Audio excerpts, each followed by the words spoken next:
නිදොස් කොට නිදහස්. ඒ වචනයට තියෙනවා වෙන අර්ථයක්. මේ වචනේ පාවිච්චි කරා රාජපක්ෂලා දිගටම Tamanට එරෙහිව දාපු අල්ලස් නඩු ඇතුළු විවිධ නඩු විවිධ ටෙක්නිකල් හේතු මත අතරමැදකදී ඉල්ලාස් කරවගෙන ඊට පස්සේ ඒගොල්ලෝ මාධ්‍ය වලින් ප්‍රචාරය කරනවා නිදොස් කොට නිදහස්.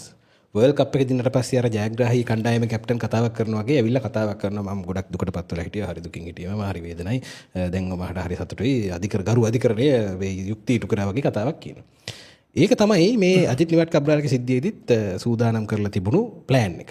මේ ප්ලෑන් එක අජිත් නිවාඩ් කබ්‍රාල් නොහිතපු ආකාරතැබ්බයකට මුහුණ දුන්නා. මම මෙතන කියන්න යන්නේ අජිත් නිවාඩ් කබ්‍රාල්ගේ සිද්ධියේ අපි කතා කරමු අද මොකක්ද ඇත්තටම උනේ. දැන් මොකද තාම දැවැන්ත කන්ෆියුෂන් එකක්.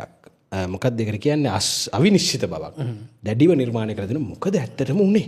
එක පාර්ශ්වයක් කියනවා නිදස් කොට නිදහස් කියලා, තව පාර්ශ්වයක් කියනවා නෑ කොන්දේසියක් තියෙනවා කියලා, කට්ටියක් කියනවා ඕක බාරගත්තේ නෑ කියලා, කට්ටියක් කියනවා කබ්‍රාල් ලෝක ගෙවන්නේ නෑ කියලා, තව කට්ටියක් කියනවා නෑ කබ්‍රාල් ගෙවනවා කියලා. සමහර අය කියනවා නඩු වාර්තාවේ නෑ කියලා. වාර්තාවේ මේක නෑ කියලා කියනවා. ඒ විතරක් නෙමෙයි සමහරු කියන්නේ මේක යුක්තිය පැත්තෙන් නිවැරදි දෙයක් නෙමෙයි.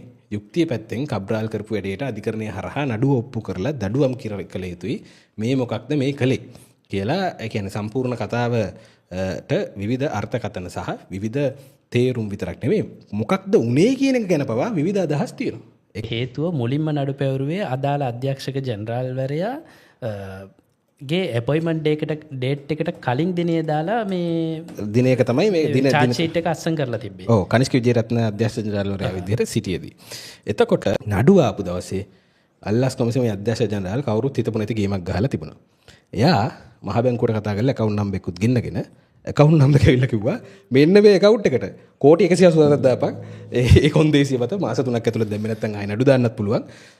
ඔය කොන්දේසිය මත තමයි ඔයාව නිදහස් කරන්න කියලා. අඩුව ගත්ත වෙලාවේදී අල්ලස්ව දූෂණ විමර්ශන කොමිෂන් සභාව වෙනුවෙන් පෙනී හිටියේ. එහි මං හිතන්නේ මේ සහකාර අධ්‍යක්ෂකවරයෙක් අසිතාන්තනි මහතා. එතකොට අසිතාන්තනි මහතා පැහැදිලිව සඳහන් කරනවා මේ උසාවියට සටහන් කිරීම සඳහා සඳහන් කරනවා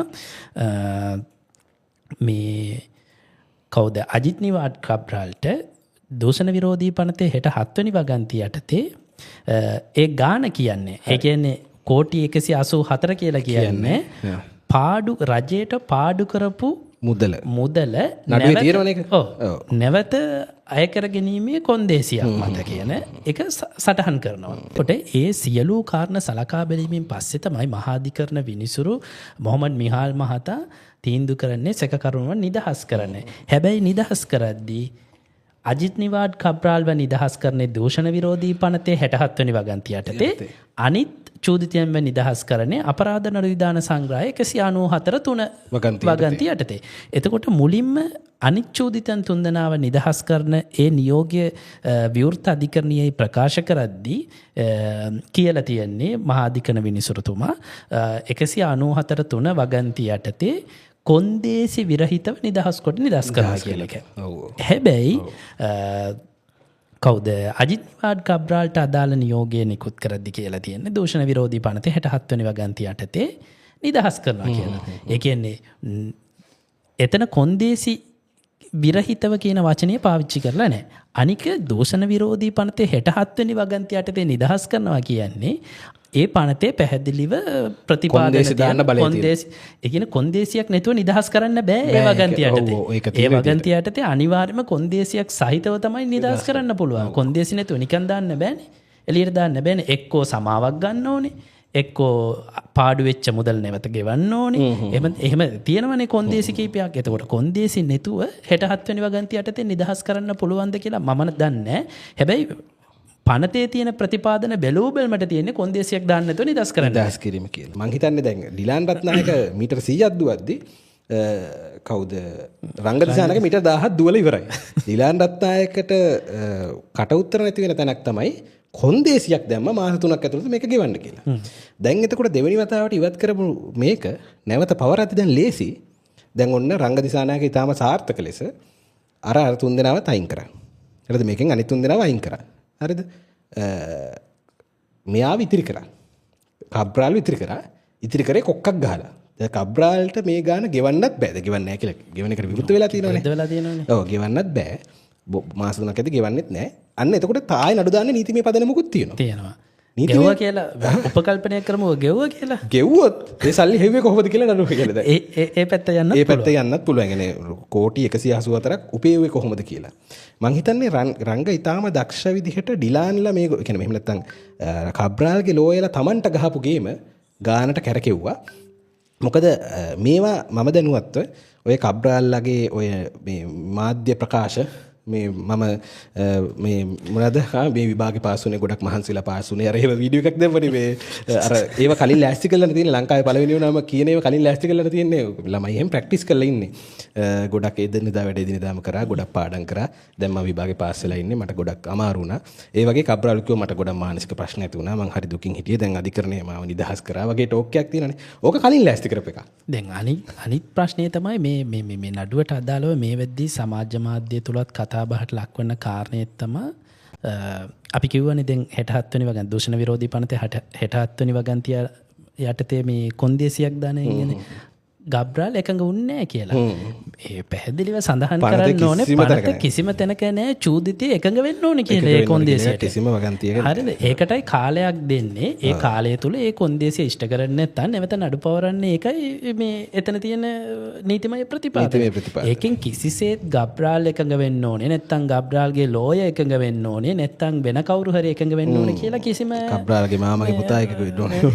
එහෙම මේකක් නැහැ. එකඟ වෙන්න ඕනේ කොන්දේසියට. හින්දන ඩිලාන් රත්නායක තමන්ගේ විරෝධතාවය මේ පැහැදිලිව ප්‍රකාශ කරන්නේ ඒක කරන්න බෑ කියලා. ඒ වගේ මේ කොන්දේසිය දාන්නේ මහාධිකරණය නෙමෙයි. කොන්දේසිය දාන්නේ අල්ලස් කොමිසම. අධ්‍යක්ෂ ජනරාල් මේ මම මේ වගන්තිය පෙන්නන්න නෑ. ඒක ලේසියිනේ. මෙතන අධ්‍යක්ෂ ජනරාල්වරයා විසින් පළවෙනි වගන්තිය යටතේ අධිචෝදනාවක් ඉල්ලාස් කරගන්නා විට නියමිත කාල සීමාවක් තුළ ඉටු කළ යුතු පහත දැක්වෙන කොන්දේසි වෙන එකක් හෝ කීපයක් චූදිතය මත පනවිය හැකියි. අධ්‍යක්ෂ ජනරාල්වරයා විසින්. හරිද? එතකොට අධ්‍යක්ෂ ජනරාල්වරයා විසින් පනවන කොන්දේසිය ඉතාම පැහැදිලිව විවෘත අධිකරණය ඇවිල්ලා අධිකරණය වෙත ප්‍රකාශ කර සිටියා. account number එකත් කියලා කිව්වා මාස 3ක් ඇතුළත සල්ලි දාන්න. එතකොට මං කියන්න ආපු කාරණේ තමයි තරිඳු බැලූ බැල්මට 67 වෙනි වගන්ති යටතේ කාව හරි නිදහස් කරනවා නම් ඒක නිදහසක්. හැබැයි නිදොස් කොට නිදහසක් වෙන්න බෑ. වෙන්න බෑ. නිදොස් කොට නිදහස් කරනවා කියන්නේ සාමාන්‍යයෙන් අපිට ඒ වචනේ පාවිච්චි කරන්න පුළුවන් අවස්ථාව තමයි මහාධිකරණේ නඩුව අහලා ඉවර වෙලා. මහාධිකරණේ නෙමෙයි පසු කාලීනව අභියාචන අධිකරණය වෙන්න පුළුවන්. පසු කාලීනව අපීල් එකක් වෙන්නත් පුළුවන්. නමුත් අදාළ අධිකරණය නඩුව අහලා එයාට තියෙන චෝදනා ටික පිළිබඳව ඔක්කොම අහලා විත්තිය කරුණුත් සලකලා බලලා කියනවා ඔයා ඒ චෝදනා වලින් නිදොස්.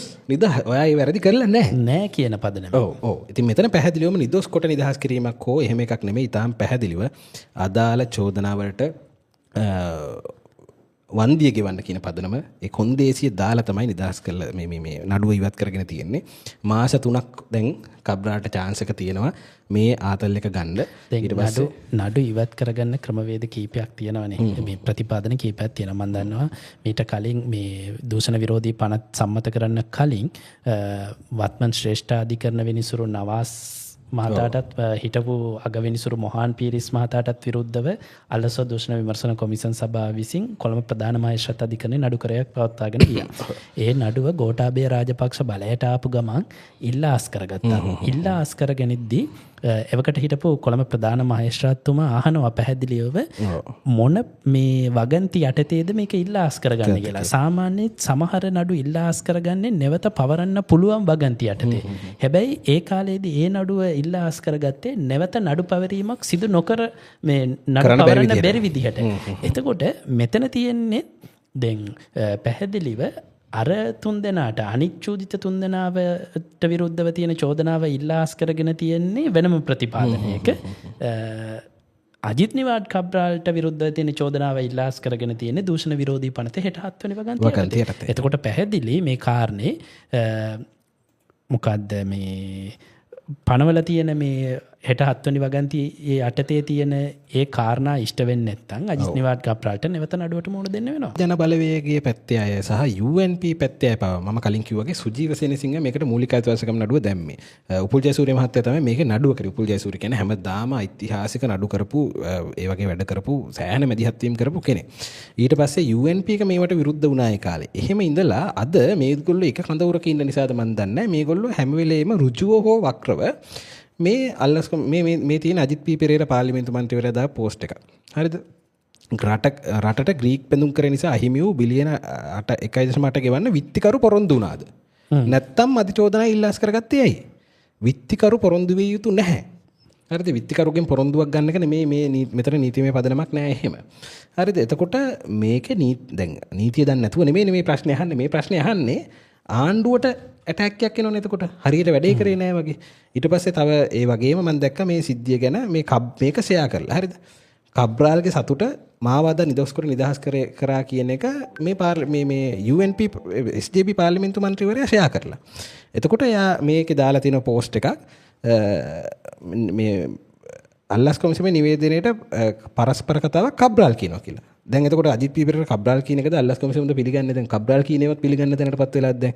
එම තත්ත්වය තුල රජය වෙනුවෙන් හර්ෂණ නායකර ප්‍රශ්න 5ක් කියලා අහලා තිනවා. මුදල රජයට ගෙවන බව විත්තිකරු හෝ ඔහුගේ නීතිඥ අධිකරණයට හෝ අල්ලාස් කොමිසමට පොරොන්දු වුණාද කියලා ප්‍රශ්නේ. පොරොන්දු වෙන්න ඕනේ නැහැ. උත්තරේ අදාළ නැත.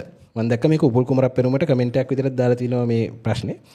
ඒක අදාළ ප්‍රශ්නයක් නෙමෙයි. මොකද අල්ලාස් කොමිසමෙන්ට එහෙම පොරොන්දු ගන්න මේ මොකෝරියකෝ මාර ප්‍රොමිස් වෙනවද මට? ප්‍රොමිස් වෙනවද කියලා අහන්නේ. මොකද එයා ප්‍රොමිස් වෙනවද කබ්‍රාල්? එහෙම එකක් නෑ. මෙතන ඔය ප්‍රොමිස් කරන්න මං ඉල්ලාස් කරන්නේ ලව් එෆෙයා ගන්න බෑ.